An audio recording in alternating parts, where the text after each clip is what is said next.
नमस्कार दोस्तों। हिंदी साहित्य के इतिहास प्रश्न श्रृंखला में आज हम लोग प्रयोगवाद से संबंधित प्रश्नों को देखेंगे। इससे पहले की वीडियो में हम लोगों ने और भी युगों से संबंधित प्रश्नों को हल किया है। आशा करती हूँ कि आप लोग उसको देख रहे हैं, नोट कर रहे होंगे और बार बार रिवाइज कर रहे होंगे। तो शुरू करते हैं। प्रयोगवाद के प्रवर्तक कौन हैं? अज्ञेय हैं। अज्ञेयों को माना जाता है प्रयोगवाद के प्रवर्तक।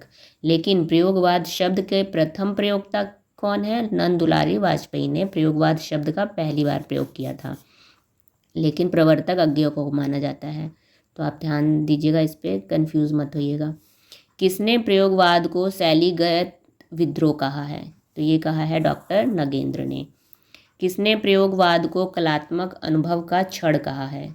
रघुवीर सहाय ने कहा है। चरम व्यक्तिवाद ही प्रयोगवाद का केंद्र बिंदु है, ये कथन किसका है? डॉक्टर नामवर सिंह जी का। प्रयोगवाद दृष्टिकोण का अनुसंधान है, ये कथन किसका है? केशरी कुमार का।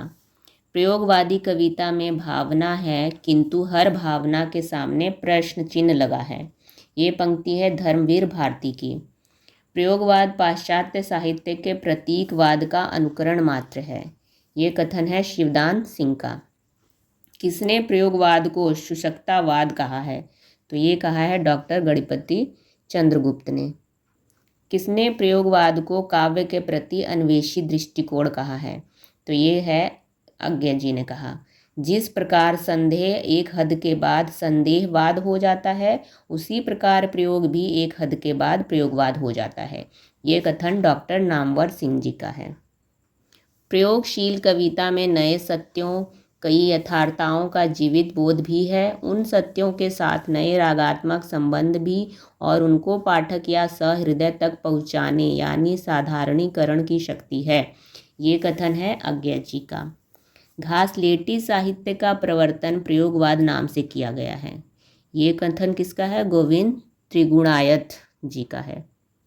प्रयोगवादी काव्य जहाँ अपनी शैली तथा रूप विधान में अति वैयक्तिक हो जाता है, वहाँ अपनी भावना में जनवादी, तो ये कथन किसका है? सुमित्रानंदन पंत का है।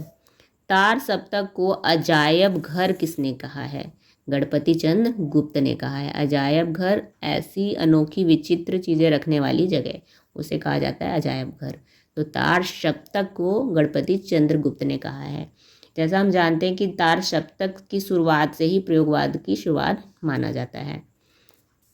अगला क्वेश्चन है, चांद का मुंह टेढ़ा है, ये रचना है ना? तो इस रचना की भूमिका एक विलक्षण प्रतिभा शीर्षक से किसने लिखी? तो ये लिखी है शमशेर बहादुर सिंह जी ने। ये जो रचना है चांद का मुंह टेढ़ा, ये तो मुक्तिबोध जी का है, लेकिन इसकी भूमिका लिखी है शमशेर बहादुर सिंह ने। और भूमिका किस नाम से लिखी है? एक विलक्षण प्रतिभा नाम से। किसने अज्ञेय को 20वीं सदी का बाणभट्ट कहा है? तो हजारी प्रसाद द्विवेदी ने कहा है अज्ञेय को 20वीं सदी का बाणभट्ट। अज्ञेय की रचनाएं, तो यहाँ हम अज्ञेय की रचनाएं देख लेते हैं कौन कौन सी है। भग्नदूत, सागर मुद्रा, महावृक्ष के नीचे, ऐसा कोई घर आपने देखा है, सावन मेघ, बदली के बादल, शिशिर की राका निशा, ये सारी रचनाएं अज्ञेय जी की हैं। लेकिन यहाँ पे जो लिखा है दीवा स्वप्न, ये रामविलास शर्मा की कविता है। किसने अंधेरे में कविता को अपराध भावना का अनुसंधान कहा है? तो ये कहा है रामविलास शर्मा ने। प्रभाकर माचवे की कविता कौन कौन सी है? वसंतागम, कविता क्या है, राही से, ये प्रभाकर माचवे की कविताएं हैं। लेकिन ये जो है कविता क्या है, फिर प्रश्न चिन्ह लगा हुआ है, ये निबंध है शुक्ल जी का।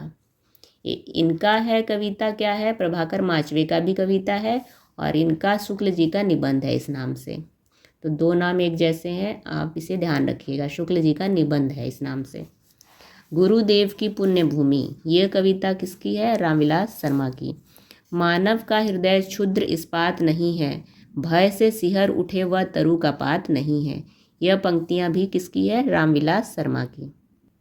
प्रयोगवादी कविता में नए युग से उत्पन्न अनास्था, शंका, घुटन, कुंठा, भग्नाशा में से एक नए पद के अन्वेषण की व्याकुल भावना दिखाई पड़ती है। यह कवि एक नए मार्ग का अनुसंधान करने के लिए व्याकुल है, यह पूरा कथन है रामविलास शर्मा का।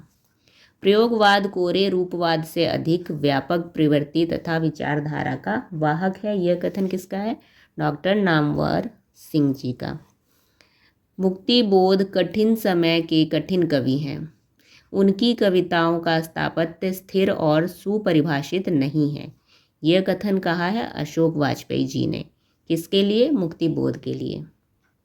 यह कविता नहीं मेरी डायरी है। किसने अपनी कविता के लिए ये बात कही है? तो ये कहा है शमशेर बहादुर सिंह ने। किसने शमशेर बहादुर सिंह को बातों का कवि कहा है? अज्ञे जी ने कहा है। अज्ञे की रचना अरि ओ करुणा प्रभा में कितने खंड में है? 4 खंडों में है। कौन कौन सी है? रोपित्री, रूप के की, एक चीड़ का खाका, द्वारहीन द्वार। तो ये 4 भागों में, 4 खंडों में है। प्रयोगवाद ज्ञात से अज्ञात की ओर बढ़ने की बौद्धिक जागरूकता है। यह कथन है लक्ष्मीकांत वर्मा का। किसने प्रयोगवाद एवं नई कविता दोनों को अति यथार्थवादी काव्य परंपरा कहा है? तो ये कहा है गणपति चंद्र गुप्त ने। प्रयोगवाद को और नई कविता दोनों को अति यथार्थवादी, क्योंकि ये समय जो प्रयोगवाद, प्रगतिवाद, नई कविता जो चल रहा था, इसमें जो देश में यथार्थ सत्यता थी उस पे कविताएं रची जा रही थी। खूब जो सच्चाई थी वो जनता के सामने लाई जा रही थी। तो अति यथार्थवादी काव्य परंपरा कहा था गणपति चंद्रगुप्त ने। किसने प्रयोगवाद को बैठे ठाले लोगों का धंधा कहा है? तो नंद दुलारे वाजपेयी ने। किसने प्रयोगवाद का मूल आधार व्यक्तिकता माना है? डॉक्टर बच्चन सिंह ने माना है। अज्ञे को आंगन के पार द्वार के लिए साहित्य अकादमी पुरस्कार कब मिला था? तो इनको मिला था 1964 ईस्वी में अज्ञे को। प्रमथ्युत गाथा और किसकी प्रसिद्ध और 7 गीत वर्ष, ये दोनों किसकी प्रसिद्ध कविताएं हैं? तो ये है धर्मवीर भारती की। समय देवता किसकी प्रसिद्ध और लंबी कविता है? ये नरेश मेहता की है। इनकी और भी रचना है अरण्या, जो कि बहुत प्रसिद्ध है। अचानक हम फिर, इसके रचनाकार है नेमी चंद्र जैन। टूटी हुई बिखरी हुई, ये रचना है किसकी? शमशेर बहादुर सिंह की। किसे कविता का गांधी कहा जाता है? तो भवानी प्रसाद मिश्र को। प्रयोगवादी रचनाएं निबंध किसका है? इस निबंध में इन्होंने सर्वप्रथम प्रयोगवाद शब्द का प्रयोग किया था। तो सबसे पहले प्रयोगवाद शब्द का प्रयोग किया था नंदुलार वाजपेयी ने। और किसमें किया था? प्रयोगवादी रचनाएं। और ये प्रयोगवादी रचनाएं नाम से क्या है? निबंध है। किसका है? नंदुलारे वाजपेयी का। किसने प्रपदवाद को रूपवाद और कलावाद कहा है? तो डॉक्टर बच्चन सिंह ने। प्रयोगवाद का मूलाधार व्यक्तिकता या व्यक्तिवाद है। छायावादी व्यक्तिकता से यह इस अर्थ में भिन्न है कि पहले में भावुकता का प्राधान्य था तो दूसरे में बौद्धिकता का।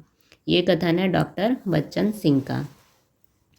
प्रयोगवाद एक और व्यक्ति की अनुभूति का समष्टि अनुभूति तक उत्सर्ग करने का प्रयास है, तो दूसरी ओर रूढ़ि का वह विरोधी और अन्वेषण का समर्थक है।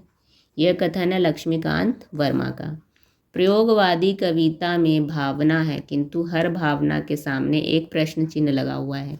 यह कथन है धर्मवीर भारती का। प्रयोगवादी काव्य जहाँ अपनी शैली तथा रूप विधान में अति वैयक्तिक हो जाता, वहाँ अपनी भावना में जनवादी यह नवीन काव्य प्रभाववादी है। ये कथन है सुमित्रानंदन पंत का। प्रयोगवाद को कविता का भंजक किसने कहा है? तो ये कहा है नंदुलारी वाजपेयी ने। ये मोस्ट इम्पॉर्टेंट है। प्रयोगवाद व नई कविता को अति यथार्थवाद किसने कहा था? तो ये कहा था गणपति चंद्र गुप्त ने। प्रयोगवाद कोरे रूपवाद से अधिक व्यापक प्रवृत्ति तथा विचारधारा का वाहक है। ये है कथन नामवर सिंह का। तीव्र इंद्रिय बोध का कवि किसे कहते हैं? तो मुक्ति बोध को। लेकिन संवेदनशील इंद्रिय बोध का कवि पंत जी को। अति इंद्रिय बोध का कवि अज्ञे को। तो ये तीनों देखिए इंपॉर्टेंट है इंद्रिय बोध के कवि नाम से, तो इसे ध्यान रखिएगा इन तीनों के। इनकी कविताओं में प्रणय, रोमांस, कुंठित प्रेम, प्रगतिशील और मार्क्सवादी संस्कारों की अभिव्यक्ति हुई। शमशेर बहादुर सिंह के बारे में यह कथन किसका है? लक्ष्मीकांत वर्मा का। शमशेर बहादुर सिंह एक प्रयोगधर्मी रचनाकार हैं जिनमें सूक्ष्म सौंदर्य बोध परिलक्षित होता है। ये कथन है मुक्ति बोध का। मुक्ति बोध का पूरा नाम है गजानन माधव मुक्ति बोध। मुक्ति बोध ने किसे उन्मुक्त जीवन का कवि कहा है? तो इन्होंने कहा सर्वेश्वर दयाल सक्सेना को। और सर्वेश्वर दयाल सक्सेना की रचनाएं काठ की घंटियाँ, कुआनो नदी, जंगल के दर्द, खूटियों पर टंगे लोग, ये बहुत ही मोस्ट इम्पॉर्टेंट रचनाएं हैं सर्वेश्वर दयाल सक्सेना की। पागल कुत्तों का मसीहा किसका प्रसिद्ध उपन्यास है? ये है सर्वेश्वर दयाल सक्सेना का ही है। तो आज इस वीडियो में हम लोगों ने 50 प्रश्न पूरे कर लिए हैं। अगली वीडियो में इसके आगे के प्रश्नों को करेंगे। आपसे आशा करती हूँ कि आप इन प्रश्नों को लिख के दोहरा रहे होंगे अच्छे से, क्योंकि अब पीजीटी टीजीटी का पेपर आने ही वाला है। तो खूब अच्छे से रिवाइज़ करिए, दोहराइए, खूब एक सीट अपनी फिक्स करिए। और इसके अलावा आप लोग एक बार क्विक रिवीजन को भी देखिएगा प्लेलिस्ट में जाके। बहुत अच्छा, आप लोगों के एग्ज़ाम के लिए बहुत ही लाभदायक साबित होगा वो। तो आशा करती हूँ आप लोगों को अच्छे से क्लियर हो रहा होगा, सब समझ में आ रहा होगा। तो प्लीज़ वीडियो को सब्सक्राइब और लाइक ज़रूर करें। धन्यवाद।